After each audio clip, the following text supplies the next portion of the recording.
Reka mbashimire abakunda mukurikirana ibiganiro byacu abari mu Rwanda hanze y'u Rwanda reka mbifurize kugubwa neza cyane tubifurije amahoro no kuramba no kwaguka mu byo murimo gukora kuri sini zacu twakiriye mu vuga butumwa n'umuhanuzi kazi turakwakiriye murakoze shimiye Imana inyemereye kongera kugera hano hari hashize igihe kinini shimiye Imana rero ko yabarinze natwe ikaturinda hanyuma Imana ibaho umugisha kuba mutwakiriye Imana iduhana umugisha rwose ego Imana iduhana umugisha hanyuma rero abadukurikiye nyine ndabashuhuje abari batuzi hano hari n'abandi biyongereye Imana ishimwe hanyuma amazina ni Esther Mutoza na amazina y'umurimo ni data wa yampaye yego kuwaba nkurikiranye aribwo bwa mbere nayo ngayo ni Esther Umutoza hanyuma ibirenze ibyo Imana iduhana umugisha yego Imana iduhana umugisha twishimiye ko tugiye kuganira namwe tuganira ku bintu byinshi bitandukanye ariko ahanini atuzaniye ubutumwa ariko ntibitubuza kuganira n'ibindi nta kindi tuba tugamije ni uguhugurana kuko Bibiliya tubwira ko tujya duterana ariko kiruta ibindi tujye duteranywa no guhugurana ndetse no kugirana urukundo urumva nimba ntagoretse ijambo ry'Imana ariko Bibiliya tubwira niko bivuga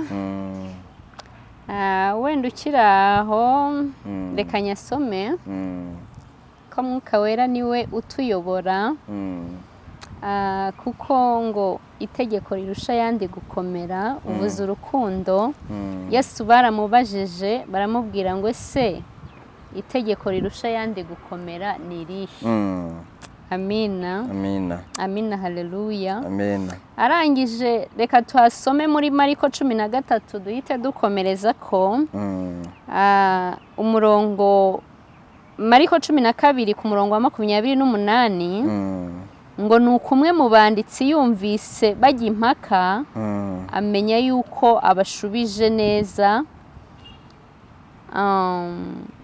yego amenya yuko abashubije neza aramwegera aramubaza ati mbese itegeko ry'imbere muri yose ni irihe Yesu aramusubiza ati iry'imbere ni iri ngo umva Isirayeli Uwiteka Imana yacu niwe mwami wenyine nuko rero ukundisha Uwiteka Imana yawe umutima wawe wose n'ubugingo bwawe bwose n'ubwenge bwawe bwose n'imbaraga zawe zose iryo ni itegeko rya mbere irya kabiri ngiri ukunde mugenzi wawe nk'uko wikunda nta rindi tegeko rirushayo gukomera amina haleluya amina haleluya ndabikunze cyane ukomereje aho ngaho ndavuga ngo reka mpite mfatiraho kuko biri muri message nzaniye abantu ni ukuvuga ngo igihe kiraje kandi kirasohoye yego amina twari dufite ibintu byinshi tubayemo cyangwa dufite aho tubarizwa henshi hatandukanye ariko navuga ngo finali igiye kubaho igihe cya Nowa abazi inkuge baramusekaga akababwira ati imvura izagwa bakamuseka bakamugira umusazi byaje gusoza koko arangije inkuge yinjiramo n'umuryango we kandi imvura koko irangije igira gute irangije iragwa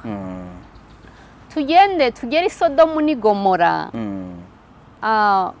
Loti aravuga Loti abwira abantu Loti aravuga ati umuriro uzatwika hazaza umuriro abantu ntibagira gute ntibumva hari hakabije ibyaha nk'ibiriho muri iki gihe bakoraga ibizira bakoraga ibyaha byinshi bakoraga ibyangwa n'Imana ariko mu byatumye Imana igambirira kubarimbura ni icyaha cy'ubutinganyi yego aricyo isi yamaze kwemerera abantu ko basigaye babikora ku mugaragaro, bagakora ubukwe bakabasezeranya.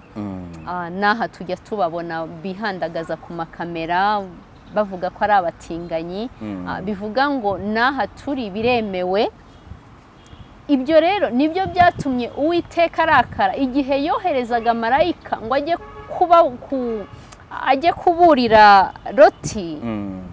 Hanyuma bababona bakavuga ngo mubaduhe tugire gute, turyamane nabo. Loti akagera havuga ngo nimwakire abakobwa banjye, ariko bariya mugire gute, mubareke. Bakanga bakavuga ati ni bariya tugize gute dushaka. Bisoza Imana irimbuye Sodomu n'iki n'Igomora, irukora Loti n'abakobwa be gusa. Umugore we nawe ahinduka inkingi y'iki, y'umunyu. Bivuga ngo ibyo byose finali yagiye ibaho. Rero natwe tugomba kubaho tuzi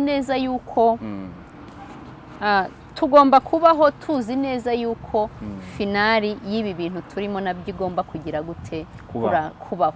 Kuko ibyo Sodomu n'Igomora bakoze natwe turimo kubikora.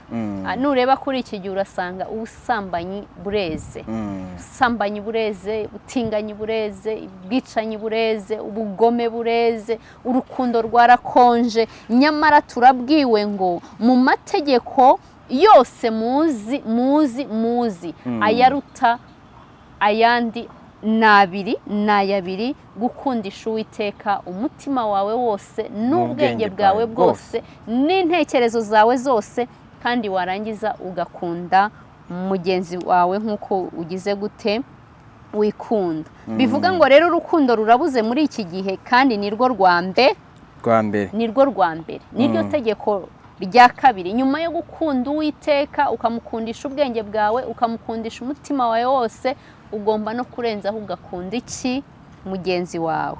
Amina, haleluya. Amina, haleluya.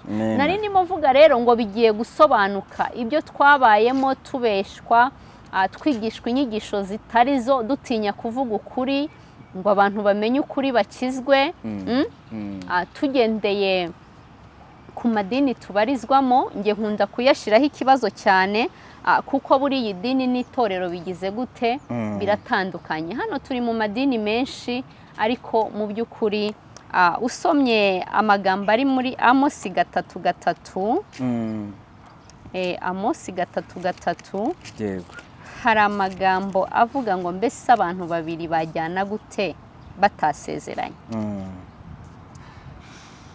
Ngo mbese abantu babiri bajyana gute batasezeranye. Nuko uwo murongo uvuga. Mu by'ukuri ijuru ni rimwe, Imana ni imwe, sibyo? Ijuru ni rimwe, Imana ni imwe, umwuka ni umwe. Siko bimeze? N'itorero rigomba kuba ari rimwe. Amina, haleluya. Amen. Reka tubwize abantu kuri naho batakumva, ariko uba wikuyeho iki, urubanza. Mu by'ukuri twabayeho abantu baragize ijambo ry'Imana business, kugeza na n'iyi saha mu bigaragara bikomeye. Duhereye ku bakurambere bacu, nari ndimo mvuga Sodomu, ndimo mvuga n'igihe cya Nowa, n'ubundi abantu bari badamaraye. Siko bimeze? N'ubundi abantu bari badamaraye, n'ubundi abantu bari bafite ibibanezeza, n'ubundi abantu bakundaga iby'isi kurenza gukunda Imana. Bivuga ngo no muri iki gihe rero hari ibintu bitwaye abantu kuruta uko bakunda iki, bakunda Imana. Mu yandi magambo, bakunze iby'isi kurusha Imana. Bya by'isi rero bituma batabwiza abantu kuri, bakababwira ibinyoma cyangwa bakirengagiza ukuri. Nyamara ibyo byose ni ibijyana abantu hehe, ni ibijyana abantu kurimbuka. Nk'uko cya gihe Yesu aje ntabwo bigeze bamumenya. Abayuda, abatambyi bakuru, abanditsi, abafarisayo ntabwo bigeze bamenya ko Yesu yagize gute, yaje. Siko bimeze? Ahubwo bararenze baramugambanira. Bivuga ngo no muri iki gihe bariya batambyi mbagereranya n'abapasiteri bariho muri iyi minsi, mbagereranya n'abayobozi b'amadini bariho muri iyi minsi. Abo rero biragoye ko bamenya ko Yesu yaje. Kubera iki? b'imitsinda muri iki gihe. Siko bimeze. Nibo bafite gushinga amadini, ariko iyo bayashinga ntago bagendera ku kuri kw'ijambo ry'Imana ngo babwize abantu kuri, kuko inshuro nyinshi ibyo Imana ishaka ko dukora twebwe biratubangamira, cyangwa umugambi w'Imana ugenda usharira ku muntu. Bibiliya bivuga neza ngo ibyo umwuka yanga nibyo kamere igira gute? Irarikira. Bivuga ngo ibyo umwuka dusaba gukora usanga bihabanye cyane n'ibyo kamere y'umuntu igize gute ishaka. Bikaba ngombwa ko ibyo umwuka tubwira tubyirengagiza, ahubwo tukagendera ku byo kamere igize gute irarikira. Ibi bintu rero byagiye bibaho no mu madini, kuko nk'uko Amosi atubwiye 3:3 akatubwira ngo mbese abantu bajyana gute batasezeranye? Niba umwami dukorera ari umwe, sibyo? Ari we batubwiye tugomba gukundisha umutima wacu wose n'ubwenge bwacu bwose n'intekerezo zacu, akaba ari umwe twese dusabwa kumukurikira no kumwemera no kumukunda. Hanyuma ijuru tujyamo rikaba ari rimwe, n'umwuka utuyobora ukaba ari umwe, na Bibiliya twese niko tuyemera. Kubera iki dutandukana? Kubera iki tudakora itorero rimwe? Ko Bibiliya itubwira neza ko abayoborwa n'umwuka ari bo bana b'Imana. None umwuka ukaba uyobora abantu baba abadivantiste, umwuka ukayobora abandi babe abadeperi, umwuka ukayobora abandi babe abaprotestante, uwundi ukayobora abandi baba abakatolike. Uwo ntabwo aba akiri umwuka umwe, ahubwo ni ukuvuga ngo wa mwuka uba wacitse iki? Mbese haba habayeho gucikamo iki? Ibice. Ariko usomye Bibiliya haravuga ngo mwubatswe ku rufatiro rw'intumwa n'iki? N'abahanuzi. Yesu Kristo niwe buye rikomeza iki? Imfuruka. None se Kristo yagabanyijwemo ibice bingahe? Ku buryo abadeperi bamufite, abadivantiste bamufite, abakatolike bafite. Urumva Kristo yagabanyijwemo ibice bingahe? Paulo yigeze abivuga neza, aravuga ngo avuga ngo Kristo yagabanyijwemo, avuga iby'ibice. Kristo yagabanyijwemo ibice bingahe? Bamwe baravuga ngo ndi uwa Kefa, abandi bakavuga ngo ndi uwa Paulo, abandi bakavuga ndi uwa runaka. Nkuko muri iki gihe umwe avuga ati ndi uwa Pastor Gitwaza, ndi uwa Pastor Mignone, ndi uwa runaka. Ese Kristo yagabanyijwemo ibice bingahe? Bivuga ngo twubakiye ku kinyoma. Kandi ahari ikibazo nuza kureba uraza gusanga bamwe bagenda bafite icyo barusha abandi. Mu yandi magambo, ujya mu bakatolike kubera ko nyine wakunze inyigisho zabo. Hari itandukaniro riri hagati y'abakatolike n'abadivantiste, hari itandukaniro riri hagati y'umudivantiste n'umwadeperi, hari itandukaniro riri hagati y'umwadeperi n'umuprotestante. Niyo mpamvu uhitamo aho ugomba kugira gute? Kubarizwa. Uraza gusanga buri muntu wese afite amahame agize gute? Atandukanye. Iyo uvuye mu badivantiste ukajya muri adeperi, ugomba kwiga amahame yo muri adeperi. Iyo uvuye muri adeperi cyangwa mu gatolika ukaza mu badivantiste, ugomba kwiga amahame y'abadivantiste, kubera ko ibyo bintu bigize gute? Birahabanye. Yego. Ariko nimuza gutekereza namwe ubwanyu, niba ijuru tujyamo ari rimwe, tukaba twarananiwe guhuza hano mu isi cyangwa kumvikana hano mu isi ngo tugendere ku mahame amwe, twizere umwami umwe, murumva ijuru tuzarijyamo? Niba tudahuriza hano mu isi, tugeze mu ijuru byagenda gute? Ntabwo rero Imana ari nyakavuyo. Yego.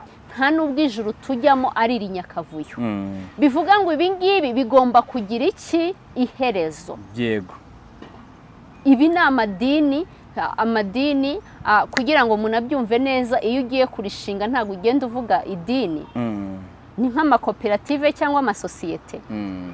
Niyo mpamvu ukora amasitati ukagenda bakagusaba izina, uritwa nde? Nubwo aya mazina bita amadini yabo ari meza, ariko Bibiliya ivuga iki? Iravuga ngo nta rindi zina dukwiriye gukirizwamo twahawe usibye iryande? Irya Yesu Kristo. Bibiliya ikongera ikavuga ngo muri Antiyokiya ngo nibwo abakristo batangiye kwitwa iki? Nibwo abizera batangiye kwitwa iki? Abakristo. Kubera iki? Bavugaga ibya Yesu Kristo. Yego. amina haleluya amen amina haleluya bivuga ngo aho ngaho niho abakristo muri Antiyokiya ngo niho batangiye kubitira abakristo bitewe nuko bavugaga iby'iki ibya Kristo. Uzarebe hari ukuntu baguha nickname bitewe n'ibintu urimo gukora bagahita bagira gute babikwitirira nguko uko babisa abakristo kubera ko bahamyaga nde Yesu Kristo. Ariko Bibiliya bivuga neza ko aya mazina nubwo ari meza abantu bitwa ni meza ariko ntago tushobora kuyakirizwa mu yandi magambo ntago ariyo dukirizwamo ntago ariyo tugira gute dukirizwamo. Niyo mpamvu Bibiliya ivuga ngo nta rindi zina twahawe mu isi dukwiriye gukirizwamo usibye iryande irya Yesu Kristo. Ni nayo mpamvu ivuga ngo kubatswe ku rufatiro rw'intumwa n'iki n'abahanuzi. Yesu Kristo niwe buye rikomeza iki imfuruka. Bivuga ngo idini n'itorero bigize gute biratandukanye. Aya madini nyine ni amasosiyete nyegereranya na ya madini na ya dini ry'abayuda wabyumvise ritigeze rimenya ko Yesu yagize gute yaje. Harimo abatambyi harimo iki ariko ntibigeze bamenya ko Yesu yagize gute yaje. Hari igitabo kimwe nigeze nsoma cy'ubusobanuro bwa Bibiliya. Buriya ngo Yesu yaraje arabigisha ntibamumenya ntibamukurikira bo bareba ku migenzo yabo y'amadini abariyo bitaho ariko ngo ba Petero na ba Yohana ngo babaga muri bo babaga mu idini y'abayuda ariko badashimishijwe n'ibibera hehe muri ryo. Siko bimeze barimo ariko babangamiwe. Hari abantu bari muri aya madini ariko babangamiwe n'imigenzo ikorerwa hehe muri ayo madini ikorerwa muri ayo madini. None hakabamo abangamiwe hanyuma bakavuga ngo ubutumwa bwa Yesu Kristo buje babwumvishije vuba kuko nubundi bari ahantu hagize gute babangamiwe. Bari babangamiwe mu yandi magambo ntago babyemeraga ijana kuri kubera iki bari abanyetorero. Bivuga ngo umuntu iyo ari mu itorero ntagashimishwa n'iby'idini 100% kuko ibyo bintu biratandukanye. Ahubwo ushobora kuba uri mu itorero ry'Imana. Iyo umuntu ari mu itorero ry'Imana abarizwa muri iryo dini usanga ari umukristo mwiza kuko we abayoborwa n'umwuka. Iyo bagiye kubaka urusengero we ntago babanza gufosinga ngo babanza gushiraho isomo rivuga ngo uravumwa umuvumo oya sibyo. Ntago babanza gushiraho amagambo menshi kubera iki waba yamaze kubwirizwa na mwuka wera akamubwira ngo ugomba gukora ibingibi ugomba kugura amabati mu rusengero. Mu yandi magambo wabikora abihaswe n'umwuka naga abikora bihaswe n'iki n'umuntu sibyo. Uwo munyetorero rero uri mu idini imico ye ishobora guhura n'undi muntu uri mu rindi dini nubwo bose bari mu madini agize gute atandukanye. Bo nukuvuga ngo nubwo wenda uwo munyetorero ari muri ADPR undi akaba ari umukatolike kubera ko bose bayoborwa n'umwuka baba bari mu itorero bose bayoborwa n'umwuka usanga bahuje ya mico ya Gikristo amina haleluya. Bivuga ngo abo ngabo bashobora guhura bakamenyana baramenyana. Siko bimeze shobora guhura nawe wowe uri umudivantiste ngende umwadeperi ariko kubera ko tuyoborwa n'umwuka wera ikindi turi abana b'Imana tukamenyana. Siko bimeze cyane. Wa mwuka ya maraso ya Yesu Kristo akaduhuza twanaganira tukavuga iby'ibyiringiro byacu tukumva turahuza kuko twese tuyoborwa na mwuka we agira hanyigishiriza ndi nawe akagira hakwigishiriza uri hanyuma twese tukaba twubatse kuri rwa rufatiro rw'intumwa n'iki n'abahanuzi. Yesu Kristo ari udukomeza. Buriya Yesu yigeze abwira abigishwa arabwira ngo ndagiye ariko ningena nzabasigira iki umufasha wo kubana namwe ari we mwuka wera. Ntibishoboka ko abisi bamuhabwa kuko batamufite. Bivuze iki uriya mwuka Yesu yabanaga nabo abakorera buri kimwe cyose, abigisha, abasobanurira, abatuma, ariko igihe cyari kigeze ngo agire gute, agende. Kandi arababwira ngo ibyiza nuko ngira gute, njya kwa Data. Ningenda nzabasigira umufasha wo kubana nabo, ari wo mwuka wera, azabemeza, azabakoresha. Uriya mwuka rero buriya ni nkuko ku muntu umufite, burya ni Yesu muba muri kumwe. Ni umusimbura wa Yesu, mubana nkuko Yesu yabanaga na ziriya ntumwa ze umunsi ku munsi. Iyo ufite mwuka wera rero ni Yesu muba muri kumwe. Yesu aba ari muri wowe, mu yandi magambo uba uri kumwe na Yesu. Ni ukubwiriza ngo kora iki, kora iki, gira gutya, gira gutya. Ni ukwigisha nkuko Yesu yajyaga avugira mu migani, ariko ngo by'umwihariko bagera bo aho bagomba kujya bari bonyine, ngo abigishwa bakamubaza ngo ese biriya wavuze ni ibiki, bisobanuye iki, ese bizabaho ryari, ibimenyetso byo kuza kwawe ni ibihe. Amina. Yesu akagira umwihariko wo kubibasobanurira. Bivuze iki? Hari abandikiwe ubugingo, kuko nanone Bibiliya iravuga ngo utaraba urusoro mu nda ya mama wawe, Imana yari ikuzi. Siko bimeze.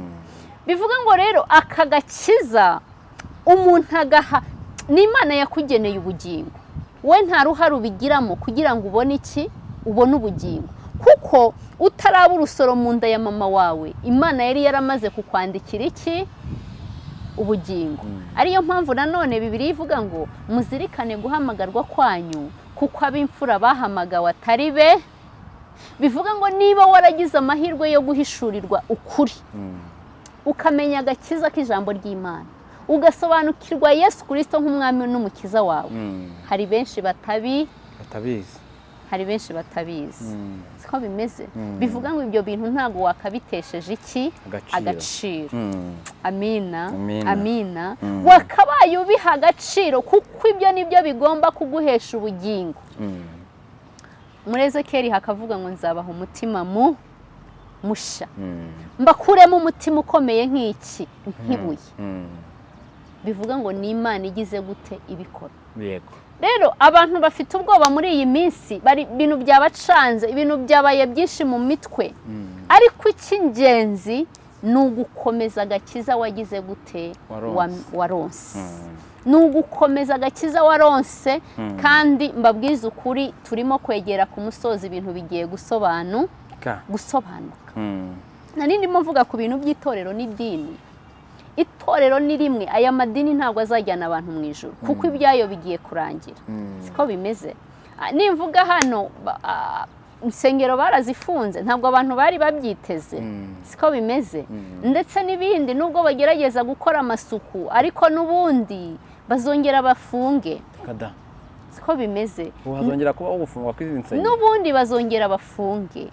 Kuko buriya mu Rwanda hano hari abantu bajyaga babifata nabi, ugasanga baraje ahubwo bavuze ibihuha ngo intambara iraje, ngo igihugu kiratewe. Ariko hano iwacu mu buryo bw'umwuka hari intambara. Mu buryo bw'umwuka umukristo ari mu ntambara, ari mu rugamba. Buriya ndimo kuvuga ibintu by'itorero n'idini, uzasanga amadini dufite ibintu bisa. Urugero, abadivantisite inshuro nyinshi bagira ibyigisho, ugasanga muri Amerika, umukristo wo muri Amerika nibyo yagize gute, yize. N'uwundi wo mu kindi gihugu nibyo yize, no mu Rwanda nibyo bize. Mbese ku isi yose bize icyigisho kigize gute, gisa.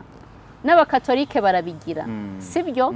Urugero, no muri ADPR bibaho, ugasanga bize iteraniro rya mbere muri iki gihe habaye abantu barimo habaye kubera gufunga isengero, ugasanga nyine bagiye biyeranja, hakabaho hose nk'amateraniro menshi 3, 4 gutyo. Ugasanga iteraniro rya mbere, abize iteraniro rya mbere nibyo bize, irya kabiri nibyo bize, irya gatatu nibyo bize, irya kane nibyo bize.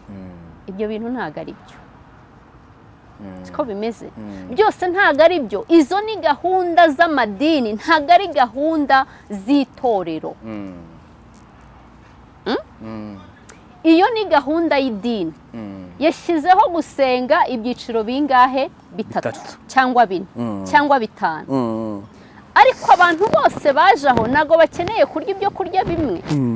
Hari impamvu ntaje mu iteraniro rya mbere, hari impamvu umwuka yakoranyije abantu bose bagomba kuza mu iteraniro mu gice cya mbere, hari impamvu umwuka yongeye agateranya abandi bari buze mu cyiciro cya kabiri. Abo bantu ntago inyigisho ibigomba kubimwe. Bivuze ngo haba hari imbaraga ziba zafunze ikirere bigatuma umwigisha atagira ihishurirwa. Icyo ndakivuga nk'ukuri, siko bimeze. Bigatuma mwuka wera adakora muri uwo mwanya. Ariko nta kuntu haba hari amateraniro 4 ngo yose yiga icyigisho ntabwo ibyo bintu ngiye mbyemera. Mvuga ko ari umuhango w'idini. Icyo gihe uba wabaye umuhango w'idini. Yego. Kabiri, nari ndimo mvuga kuri abo bandi icyigisho gishobora guturuka muri Amerika no mu Rwanda bakakiga, ni Bugande bakakiga, na hehe bakakiga. Uwo ni umuhango ni umuhango w'idini. Impamvu ari umuhango w'idini rero ndimo kubivuga ni iki? Nuko nari ndimo ntanga urugero mbabwira ngo mu Rwanda tayari hari intambara yo mu buryo bw'umwuka, kandi abantu batari kwitaho, abantu batari no guha agaciro. Bivuga ngo abahanuzi bagiye bahanura intambara, ariko intambara mu buryo bw'amasasu ntabwo iri mu Rwanda, wabyumvishije. Ahubwo intambara ihari niyo mu buryo bw'umwuka, niyo mu buryo bw'umwuka, kandi ugomba kurwanira mu mwuka. Yego, wabyumvishije. Ariko hagati y'iyo ntambara n'abari kuyirwana, igisubizo kikavamo mu buryo bw'umubiri, bigasobanuka mu buryo bw'umubiri. Bivuga ngo mu Rwanda rero abanyarwanda ntago bazi ko bari mu ntambara, kuko Daniyeli amaze kumenya yuko bamusabye ndetse n'itegeko ryatanzwe, yakoze iki? Yasenze ngo 3 ku munsi. Yari abizi neza ko urwobo rwacukuwe, abizi neza ko intare bazisonzesheje, ariko ntiyigeze ahagarika gusenga. Bivuze iki rero? Mu Rwanda bafunze amadini, ariko itorero ryo nta muntu ushobora kurikoraho, kuko Imana iribereye maso. Amina, haleluya.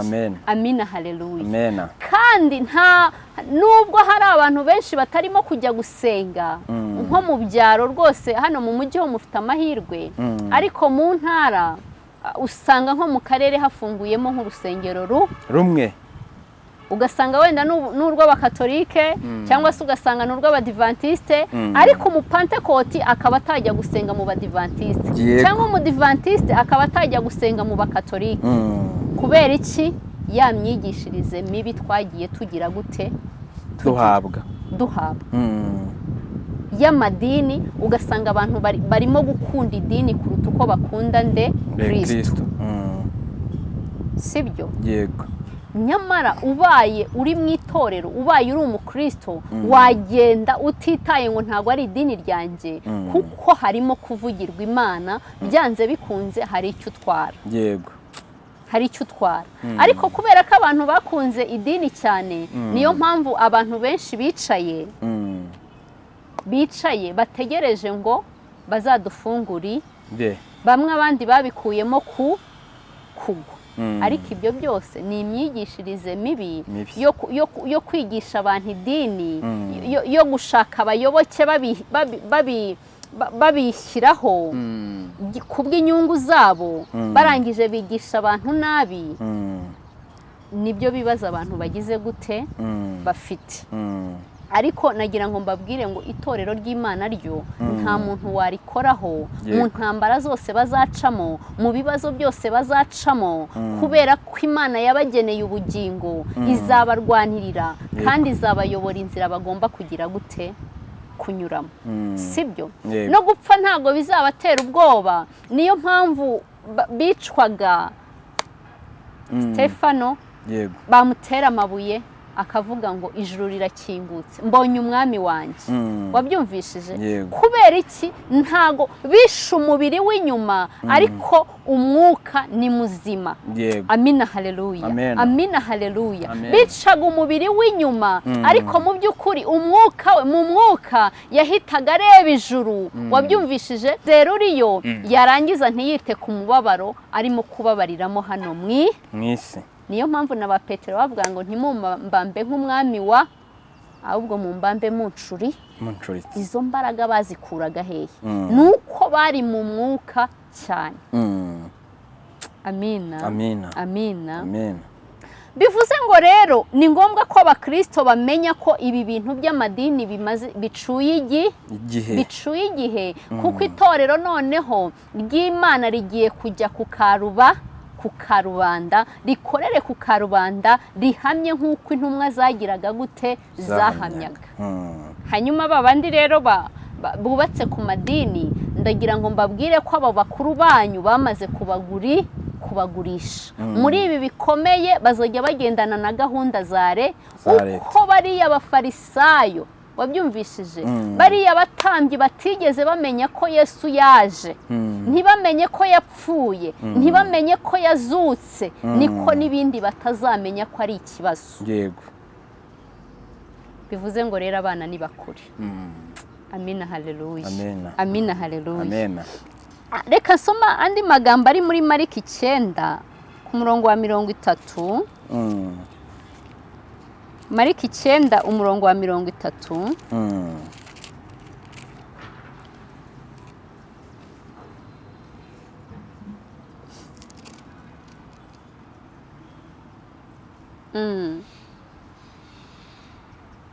Haravuga ngo hana abigishwa be kutagira amakimbirane. Ndeka mpere ku murongo wa 30. Ngo bavayo bagera i Galilaya, ariko ntiyashaka ko hagira ubimenya, kuko yigishaga abigishwa be yuko umwana w'umuntu azagambanirwa agafatwa n'abantu bakamwica. Ariko hashira iminsi 3 bamwishe akazuka. Ariko ntibamenye iryo jambo ndetse batinya kumubaza. Wabyumvishije? Yego. Yarabivuze abihereranye, ababwira ko umwana w'umuntu agiye kugambanirwa ndetse akicwa, ariko hashira iminsi 3 akagira gute? Akazuka.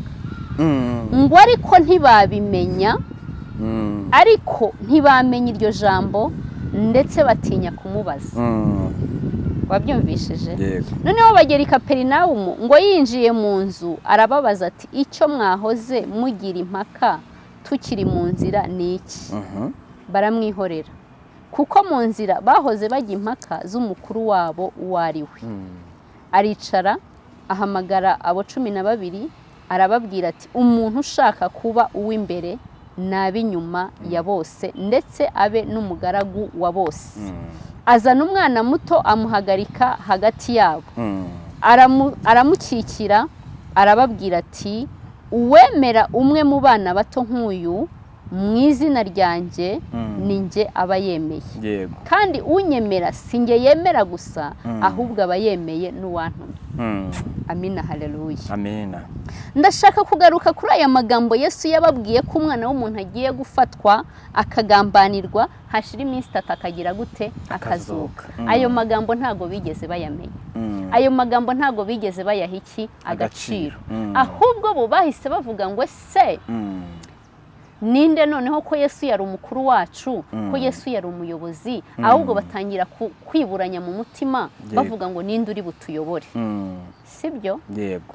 Ninde uri butuyobore? Ninde uri buduhagararire? Ninde uri bujye mu kimbo cya Yesu? Umwe akavuga ati se yaba njyewe, undi akavuga ati se yaba Petero, undi akavuga ati se ni Yohana kuko Yesu yamukundaga cyane. Ninde uri butuyobore? Baguma muri izo mpaka ariko mu mitima yabo. Yego. Sibyo? Yego. Yesu arangije ababwira amagambo akomeye ngo azana umwana mutoya aramubereka. Aravuga ngo ushaka kuba mukuru wese yigire nk'umwana, abe nk'umwana mutoya. Uri gushaka kuba umuyobozi abe nk'umwana mutoya. Nuza kureba umwana muto uraza gusanga umwana muto nta kibazo aba afite. Ibyo by'ubukuru ntabyo abashoboye, ntabyo abatekereza, iby'inzangano ntabyo abatekereza. Mbese umwana mutoya ni umuziranenge, nta cyaha aba afite. Wabyumvise? Nta bintu aba, mbese ntabyo abarwana nabyo. Ni umwana mutoya. Siko bimeze. Rero mu isi hano n'aya madini yose si uko batazi ukuri, ahubwo ni cya cyubahiro. Buri wese ashaka icyubahiro. Siko bimeze. Buri wese yagiye ashaka icyubahiro. Akareba akavuga ngo rero nanjye hari ibyo maze kumenya, hari ibyo maze gusobanukirwa, nago runaka yakomeza kunyobora, ahubwo ndagenda nshinga irindi. Ndagenda nshinga idini ryanjye nanjye ndiyobore. Nguko uko byagiye bigira gute bigenda. Icya mbere bashaka ubukuru, bashaka ibyubahiro, kabiri bashaka ubutunzi. Yego. Ibyo byose nibyo byangije umurimo w'Imana, cyangwa nibyo byangije ivugabutumwa, cyane nibyo byangije kwizera, bituma abantu batigishwa kwizera, ahubwo bigishwa imihango y'amadini. Ariko uko bariya abantu b'abatambyi kiriya gihe batigeze bamenya Yesu, cyangwa se uko izi ntumwa bahishwe kumenya ibi ngibi, sibyo ko Yesu ari bupfe mu minsi 3 akagira gute akazuka, niko hari n'abantu benshi bahishwe ibintu ntibabwire gute, ntibabimenye. Yego. Kandi bakabaye bagira gute babimenye. Icyo bivuze, bivuze ngo hari abantu bahishwe ukuri ntibakumenya nyine kugira ngo basohoze ibyanditswe, kuko ibyabayeho kera ngo byabayeho kugira ngo bitubere akabarore twebwe abasohoreweho n'iminsi y'imperuka. Bivuga ngo bariya batambyi niba bataramenye Yesu bakamugambanira, niko n'aba bapasiteri n'abandi bakuru b'amadini bagiye kugambanira ubwoko bw'Imana, bagiye kugurisha ubwoko bw'Imana, kuko hari ibyo bahishwe kumenya, bakunze icyubahiro n'ubutunzi bwo mu isi. Bemera kwihuza n'amareta, banga kuyoborwa na Mwuka Wera, ahubwo bahitamo kwiyobora bo ubwabo. Nyamara bakoresheje Bibiliya. Siko bimeze. Bakoresheje iki? Bakoresheje Bibiliya. Rero message nshaka kubwira abankurikiye ikomeye cyane, data yavuganye nanjye, abantu benshi ngo banze gukura. Abantu benshi banze gukura mu buryo bw'umwuka, barushaho gukomeza kuba abana. Mu yandi magambo, ababyeyi baraza kunyumva cyane, iyo ubyaye umwana ushimishwa n'uko ubona yiyubika, agakambakamba, agahaguruka, agakura, yarangiza agatangira agatera intambwe, akagira gute akagenda, agatangira ishuri, akiga, akarangiza kaminuza, akajya mu kazi agakora. Ariko Imana yo ibabajwe n'uko abantu bayo banze gukura. Siko bimeze. Abantu bayo banze gukura, ahubwo bahora bategereje ababaheka. Mu yandi magambo, bahora bahanze amaso runaka. Ubu ngubu hari abananiwe kwifatira umwanzuro, bategereje ngo pastor runaka ngo agire icyo avuga, ngo Gitwaza apostle agire icyo avuga, runaka agire icyo atubwira. Nyamara ibyo byose biteye Imana iki? Biteye Imana agahinda. Kubera ko iyo impumyi iyoboye indi zose zigwa mu mwo. Bivuga ngo umushumba ugushumbye nahitamo amahitamo mabi, kandi ari we wubakiyeho, uzarimbukana nawe. Azagenda neza akurohe mu kinogo nawe agize gute aguyemo. Bivuga ngo rero abantu banze gukura mu buryo bw'umwuka ngo bayoborwe na Mwuka Wera, Imana ibiyoborere, Yesu abiyoborere, bahitamo kuyoborwa n'umuntu runaka. Ariko ndagira ngo mbabwire, nimudahinduka muraza guhura n'akaga. Nimudahinduka muraza kurimbuka. Yego.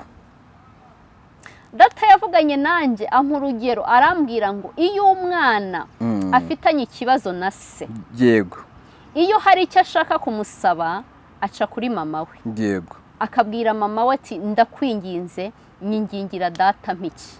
Kubera iki? Hari ikibazo hagati ye na se. Yego. rero bivuze iki? Abantu bose bafitanye ikibazo n'Imana, ugirana ikibazo n'Imana kuko byagenze gute? Ibyaha nibyo bidutandukanya n'iki? N'Imana. Ukaba ufite ibyaha byakwizingiyeho, wananiwe kureka biki n'ibiki, noneho wa mwuka w'ibyaha utuma utitinyukira so, kuko Bibiliya iravuga ngo umwenda wakingirizaga hera cyane watabutsemo kabiri, buri wese yigerereyo. Sicyo bivuze? Ni nacyo iyi nyigisho ishatse kuvuga. Kubera ko niba nta kibazo ufitanye n'Imana, kuki ugomba guca ku muhanuzi runaka? Kuki ugomba kumva ko umwanzuro wose ugomba gufata uwo pasiteri yafashe? Sibyo? Ufitanye ikibazo n'Imana. Imana irashaka ko mukura. Imana irashaka ko mukura ukamenya kwisengera, kuko imbere aha tugiye kujya urasaba guhitamo amahitamo yawe utagendeye ku wundi, kuko uwo wishingikirijeho ashobora kuzaguta mu kaga. Bivuze ngo rero ugomba guhitamo amahitamo yawe, ahamanya n'umwuka wawe, ahamanya n'ukwizera kwawe. Mu yandi magambo rero, Imana irashaka ko abantu bakura. Data yavuganye nanjye arambwira ngo buri muntu wese uzi ko dufitanye ikibazo, buri mwana wese uzi ko dufitanye ikibazo, naze dukiranuke. Kandi buri muntu wese ahagwa abahazi. Ikibazo ufite urakizi. Kura ikibazo hagati yawe na so wo mu ijuru, hanyuma utangire uganire nawe imbona nkubone, udaciye kuri runaka ngo akwingingire iki? Imana. Wumve ko ibintu bigomba gukemuka kubera ko runaka yagusengeye. Wumve ko ibibazo byawe bigomba gukemuka kubera ko wagiye ku muhanuzi runaka, kubera ko bigiye gusobanuka cyangwa bigiye gucanga abantu. Bahanuzi benshi nubwo twese duhanura, ariko ntago tuzi hari izindi mbaraga zibyihishemo. Sibyo? Umuntu agahanura, umuntu akigisha ijambo ry'Imana, ariko mu by'ukuri yambaye ishusho yo kwera, ariko ahakana imbaraga zako. Ari umunyedini, atari umunyiki, atari umunyetorero. Kubera ko buriya abo twita ngo ni abakozi b'Imana, Imana ntabwo ibafata nk'abakozi, kuko Imana yo twese imbere yayo turangana. Ko bimeze? Ariyo mpamvu Imana irimo kuvuga ngo abantu bose bakure. Ari nayo mpamvu yaduhaye urugero ngo ushaka kuba umuntu mukuru abe nk'umwana. Bivuga ngo imbere y'Imana twese tugize gute? Turi abana bayo. Amina, haleluya. Twese turi abana. Niyo mpamvu yavuze ngo ibyo by'ubukuru mubireke, ahubwo agatanga urugero rw'umwana muto, ngo uwemera uyu mwana, uwemera kuba nk'umwana, burya ni njyewe wabagize gute? Aba yemeye. Kandi si njye gusa, aba ahubwo yemeye Data wagize gute? Wantumye. Amina, haleluya. Bivuze ngo rero abantu bose nibemere kuba abana, nibemere kuba abana mu cyimbo cyo kuba abakozi b'iki? Abakozi b'Imana. Kubera ko abana b'Imana abo ngabo ni Data ubahetse. Yego.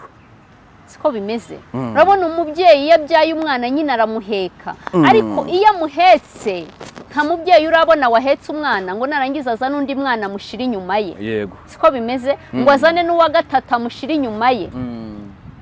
Bivuga ngo igihe tugezemo, buri muntu wese arasabwa imbaraga, buri muntu wese arasabwa kwihekesha kuri Kristo, buri muntu wese arasabwa kwihekesha ku Mana, kuko aka kanya niyo ifite imbaraga, ni nayo ifite ububasha.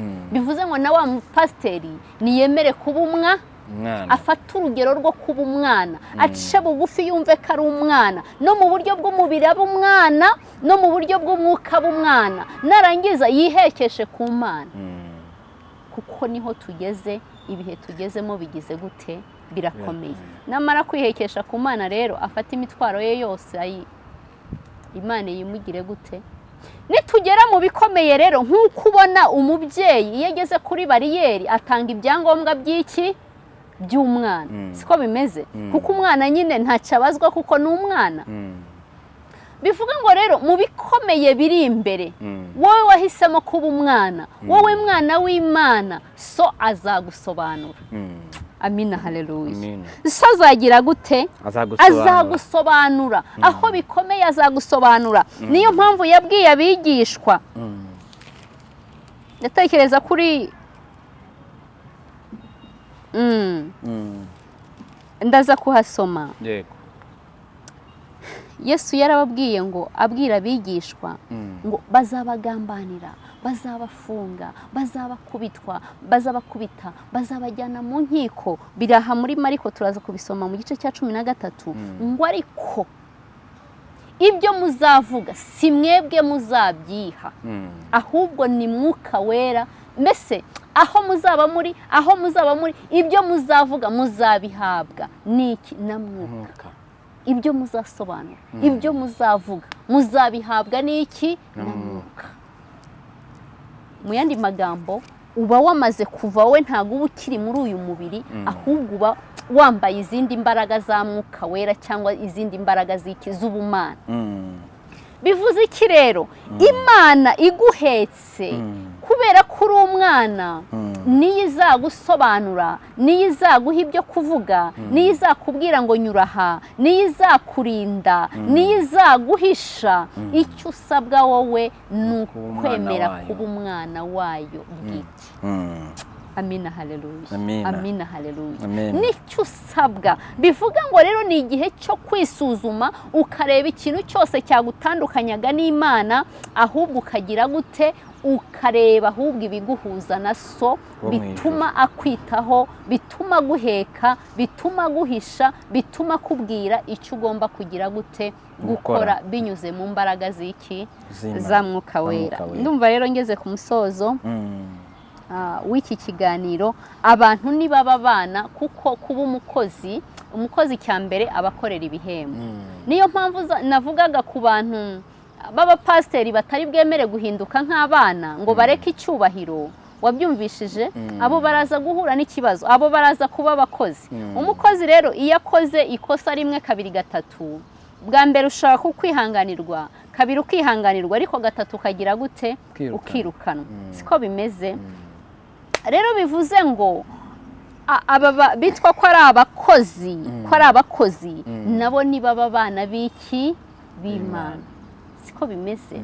Nabo nibemere kuba abana b'Imana, bace bugufi, ibyubahiro byabo babishyire hasi, hanyuma kugira ngo baze guhamya mu minsi iri imbere. Ariko ibyo batabikoze bagahagarara ku cyubahiro, biraza gutuma ahubwo bagurishije itorero ry'Imana, cyangwa bagurishije iki? Abakristo, cyangwa babangamiye Imana mu bundi buryo. Bivuze mu kanya uti insengero zarasenywa ariko ziracyasenywa. N'ubuhanuzi cyangwa n'imboni y'uko ubireba? N'ubuhanuzi, kuko ibi ngibi bigomba kugira iherezo. Ego. Hacyasenywa n'izindi, zizafungwa n'izindi? Cyane. Reka da. Kuko niho twerekezwa, niho turimo kwerekeza. Nari ndimo mbabwira ngo ibi byose bigiye kugira iherezo. Kuko aya n'amakoperative, sibyo? Kuko birahari Yesaya 66. Izi ni insengero cyangwa ni inyubako nyine. Reka tuhasome. Yesaya 66. Duhere ku murongo wa mbere. Haravuga ngo Uwiteka aravuga ati, n'Uwiteka ubivuze, yego, ijuru ni intebe yanjye, isi nayo ni intebe y'ibirenge byanjye. Muzanyubakira nzu ki? Kandi aho nzaruhukira hazaba ari hantu ki? Yego. Kuko ibyo byose ukuboko kwanjye ariko kwabiremye bikabaho byose, niko Uwiteka avuga. Ariko uwo nitaho ni umukene ufite umutima umenetse, agahindishwa umushyitsi n'ijambo ryanjye. Aka kanya barimo gusabwa ngo mutunganye insengero, muzirimbishe, ariko hano Uwiteka aravuze ngo ijuru ni intebe yanjye, isi nayo ni intebe y'ibirenge byanjye. Ese muzanyubakira nzu ki? Aho nzaruhukira ni hantu ki? Uwo nitaho ni ufite iki? Umutima umenetse, agahindishwa umushyitsi n'ijambo ryanjye. Bivuze ngo urusengero ni umutima wawe. Amina. Urusengero ni umutima wawe. Twarimo tuvuga imbaraga za Mwuka Wera. Izo mbaraga ziba mu mutima umenetse, uciye bugufi, uhindishwa umushyitsi n'ijambo ry'iki? N'icyaha. Uwiteka aba mu mutima w'umuntu udafite iki? Icyaha. bivuga ngo urusengero ni umutima. Mwireba izi ni inyubako zisanzwe, izi ni inyubako, ariko murimbisha umutima kuko niwe Imana igize gute ishaka, ni nawe ubamo, ni naho Imana igize gute ituye. Ejo bundi ndi kubona abakristo benshi bari mu rujijo n'urungabangano, bari kubabwira ko hagiye kuza irangamuntu koranabuhanga. Avuga ati noneho se aho bya bimenyetso n'ukurimbuka kw'isi ntibyaje, irangamuntu wowe nk'umukristo wabibonyemo ikibazo, wamuha iyihe message? Namuha iyihe message? Icya mbere ni ukwirinda. Yesu yakunze kubwira intumwa ze akababwira ngo mwirinde, mwirinde. Icya kabiri, ndabivuga nkanjye ariko wenda ntacyo Mwuka Wera aranda cyarimo gusenga Imana, ariko ikintu nasobanura cyangwa nabwira abantu ni uko ari itangiriro ryo kuramukwa. Nkunda kuvuga ngo dufate ku rugero rwa COVID, ni ibintu byabayeho mu by'ukuri ukurikije ibihe uko isi yari yahungabanye, abantu bambara agapfukamunwa, umuntu yari azi ko bitazarangira, ariko turaza kureba n'icyo Bibiliya ivuga. Nkunda ubundi gukoresha Bibiliya. Yego. Tureka tubanze dusome ku gice cya 13 ngo ibimenyetso byerekana kurimbuka ku Yerusalemu no kugaruka kwa Yesu Kristo. Navuga ko iki ngiki ari nkacyo gihe turimo gusohoreramo, ariko cyane cyane reka mpere ku murongo wa 9, kuko ibindi byo ni ibimenyetso nyine abantu bahasome. Hejuru baravuga ngo ishyanga rizatera irindi shyanga, ubwami buzatera ubundi bwami, sibyo? Hamwe na hamwe hazaba ibishitsi, inzara n'ibindi. Ibyo byarabaye, ariko reka mpere ku murongo wa 9 ngo ariko mwirinde. Urumva hajemo ijambo kwirinda. Ariko mwirinde kuko bazabagambanira mu nkiko, muzakubitirwa mu masinagogi, kandi muzahagarara imbere y'abategeka n'abami babampora, ngo mubabere ubuhamya. Ubutumwa bwiza bukwiriye kubanza kumara kwamamazwa mu mahanga yose. Ndashaka guhagarara aha hantu. Mu by'ukuri ibi bintu nubwo tubwirwa kwirinda, ariko nkurikije uburyo abantu babifashe cyangwa bagiye babyamamaza cyangwa n'abagiye babirwanya, ubundi turebe iyi ndangamuntu kubera ikirimo kurwanwa. Ese irimo kurwanwa n'abakristo gusa? Irimo kurwanwa n'abakristo gusa? Navuga yuko ntabwo ari abakristo gusa, kubera ko icyo abantu benshi barimo gutinya ni imyirondoro. Ni imyirondoro, kuba amakuru yawe yose, mbese nta bwihisho, ibyawe byose bizaba biri hehe? Biri ahagaragara. Ndetse n'ibihugu byinshi kubyemera, ndaza kuvuga ko ari nka politike, sibyo? Harimo politike, kuko niba batangaga amafaranga menshi bafata abantu bakoze ibyaha, ubu ntekereza ko bizaborohera, kuko bizaba bisabwa kuba icyo gihugu n'ikindi byumvikana. Nawe uze kumbwira, kuko turimo kujya inama. Hanyuma ukabona ko ariyo mpamvu ibihugu byo birimo gushiramo imbaraga, kuko biriya bintu biraza kuborohereza gufata abanzi, cyangwa kuba abaturage b'igihugu nta wundi muntu waza kuzana umutwe muremure, kuko kwihisha bizaba bigoye. Bo bakaba babibonamo iki? Inyungu nyinshi, sibyo? Mbona ko ari nazo nyungu. Ariko icyo natanganyiriza abantu ni uko hariho izindi nyungu nanone muri ibi bintu, sibyo? Hari ababa babikoze kubw'inyungu zabo, ni amaproje nk'ayandi. Bagiye kugurisha amamashini n'ibikoresho bizakoreshwa. Bivuga ngo inshuro nyinshi tuba tugendera ku itegeko ry'abakire cyangwa kuri kuri proje z'iki Z'abakire. z'abakire.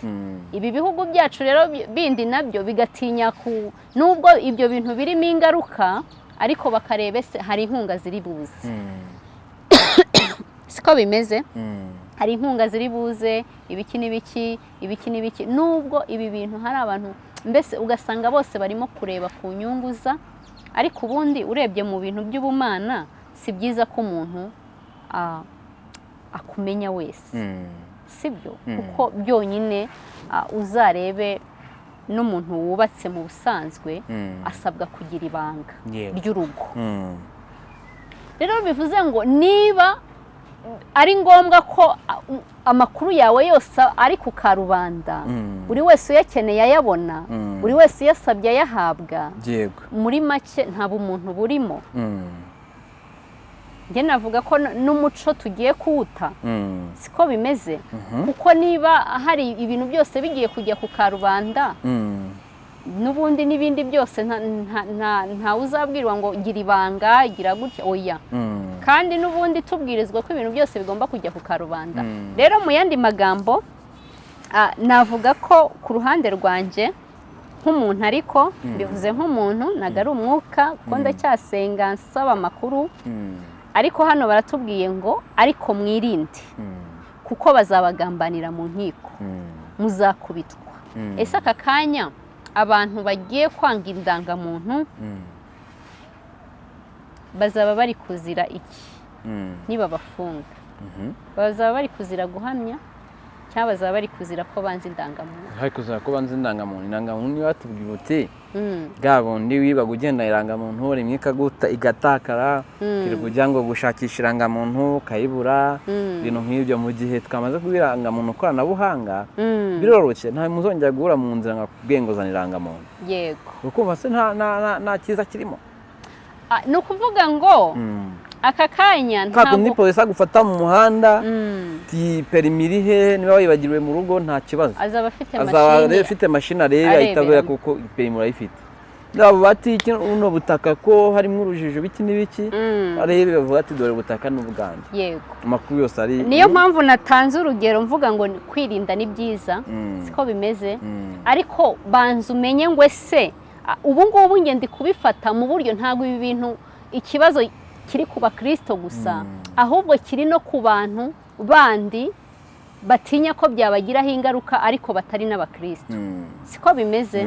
Bivuga ngo kandi uyu ni umwihariko hano dusomye, ni umwihariko w'abakristo. Hari igihe bizaba bibazwa umukristo gusa ari we ugomba guhamya, sibyo? Ari we urebwa, ari we urebwa.